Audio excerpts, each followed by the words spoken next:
To your son. Rost. There we go. Yes, let's know Rost's I story. want to know Rost's story. Let's know Rost's story. Why he was made an outcast. He never told me. Said he took an oath of silence. What did he do? Oh. Yes, that. What crime did he commit? I will tell you if you wish. But it is a long story.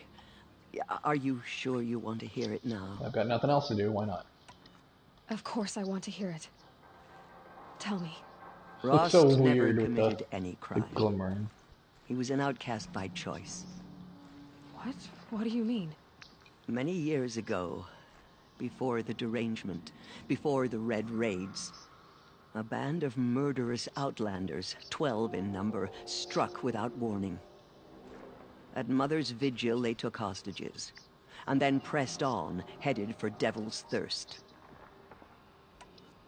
Mother's Vigil? Where's that? You would know it as the Forsaken Village, near the Karja border. But at the time, many families lived there. Rost's was one of them. His mate was killed fighting the Outlanders, and his daughter was among those taken hostage. His daughter? What was her name? Alana. She was just 6 years old. Nora Braves couldn't stop 12 Outlanders? Or rescue the hostages? It was quite impossible. We outnumbered them, but every time a Brave came within bowshot, the Outlanders killed a hostage. What did they come here to do? That was never discovered. We couldn't track closely enough to observe them.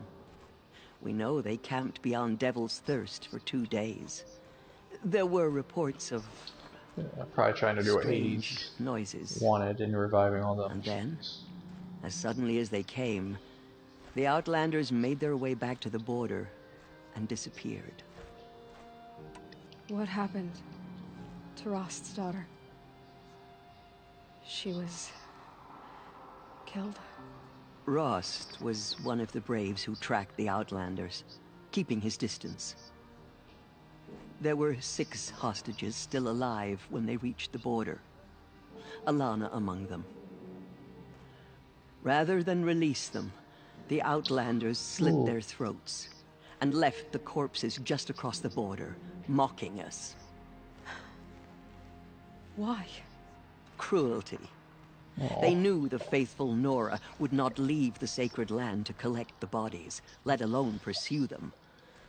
They thought themselves safe from our vengeance. Are you saying that Rost went after them? That he became an exile? No. Rost was beside himself with grief, but even so, he would never have broken taboo. Then what did he do? He called upon the most terrible and secret rite of the Nora tribe. He begged to be made a Death Seeker. A Death Seeker? What is that? One who dies to go seeking, and in seeking, brings Damn. death to others. The ritual drags the spirit from one's body, releasing it to All Mother's care. The heart beats, the mind thinks, but the spirit has moved on. I don't understand. Rost went after the Outlanders, but his spirit never left. It remained here with All Mother. He gathered the bodies of the slain and returned them. And then he set out in pursuit, not as an exile, but a weapon of vengeance. A barbed arrow shot from a bow, never to return. But Rost did return. Yes. A full year later, and terribly wounded. He collapsed at the border of the sacred land. A hunting party came upon him. He was delirious, in agony. By law, he should have died where he lay. But one of the hunters broke taboo, and reaching across the border, she dragged him to our side. Who was she? A brave who'd lost a mate and 2 sons to the very outlanders that Rost pursued. So, Rost never finished his mission. To the contrary, he killed all 12. Tracked them to disparate places the world over, he said. Meridian, Ban-Ur, the Claim, Utaru Land, further even, into the Forbidden West. The last he killed nearly got the best of him. Wounded, he stumbled and crawled back to us, hoping to die as close to the sacred land as he could. He never expected nor asked to be dragged across the border and nursed back to health. That was done to him, leaving us, the matriarchs, in a difficult position.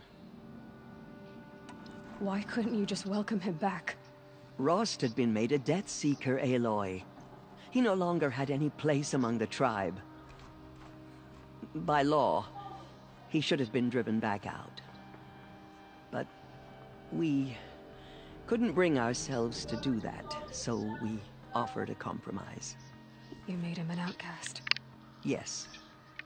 We offered to do so on the condition he never speak to anyone of this exception. After all he did, all he suffered, to be declared an outcast was his reward. Rost was overjoyed. He never expected to live another day in the sacred land, let alone the embrace, so close to the goddess. He resolved to spend the rest of his days in solitude, and was happy to do so. But then you found me, and gave me to him. Yes. Another compromise. The matriarchs feared you, and would not let you be raised by the tribe. And so we turned to Rost. I knew that he would take care of you, bring you up, teach you to worship All-Mother and respect the ways of the tribe. He certainly tried anyway. You took a man who'd lost his daughter and made him raise an infant girl? Doesn't that strike you as callous? I'm inclined to think the course of events has shown the wisdom of our choice. And I'm quite certain that from the moment he laid eyes on you, he saw you as a gift, and never a burden. All right, Tirsa, that's quite a story.